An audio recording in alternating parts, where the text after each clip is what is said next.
Hello అండి, welcome back to my channel. ఇవాల్టి special మంచి హెల్త్ బెనిఫిట్స్ ఉన్న ఏబీసీ జ్యూస్. ఈ మధ్య డాక్టర్స్ కూడా రెఫర్ చేస్తున్నారండి ఏబీసీ జ్యూస్ను. అదేనండి బీట్రూట్, క్యారెట్, యాపిల్ జ్యూస్. దీంట్లో చాలా హెల్త్ బెనిఫిట్స్ ఉంటాయి. Zinc, potassium, calcium, copper, iron, magnesium, vitamin A, B, C ఇవన్నీ ఉంటాయి. ఐరన్ తక్కువ ఉన్న వాళ్ళకైతే చాలా ఉపయోగపడుతుంది. వారానికి ఒక 2-3 సార్లైనా తాగండి. చాలామందికి ఐరన్ లేదు, బ్లడ్ లేదు అని హాస్పిటల్ చుట్టూ తిరుగుతూ మెడిసిన్ వాడుతూ ఉంటారు కదా. అలాంటి వాళ్ళకైతే మంచి హెల్ప్ఫుల్గా ఉంటుంది. ఒక 3 మంత్స్ తాగండి. వీక్లీ 2 or 3 times తాగండి. రిజల్ట్ మాత్రం కంపల్సరీ ఉంటుంది. ట్రై చేయండి. మీ హెల్త్ కోసం ఒక 10 నిమిషాలు టైం కేటాయించుకొని ఈ విధంగా జ్యూస్ చేసుకొని ట్రై చేయండి.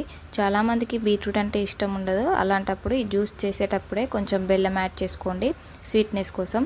ముందుగా అయితే బీట్రూట్ని, క్యారెట్ని, యాపిల్ని చిన్న చిన్న ముక్కలుగా కట్ చేసుకొని మిక్సీ గిన్నెలో వేసుకొని ఒక గ్లాస్ వాటర్ పోసుకొని మెత్తగా మిక్సీ పట్టుకోండి. తర్వాత స్ట్రైనర్తో వడకట్టుకోండి. మిగిలిన ఈ పేస్ట్ని చపాతీలోకైనా సర్వపిండిలోకైనా వాడుకోవచ్చు. ఈ వీడియో మీకు నచ్చినట్లయితే లైక్ చేసి, షేర్ చేసి, సబ్స్క్రైబ్ చేసుకొని సపోర్ట్ చేయండి. Thank you for watching.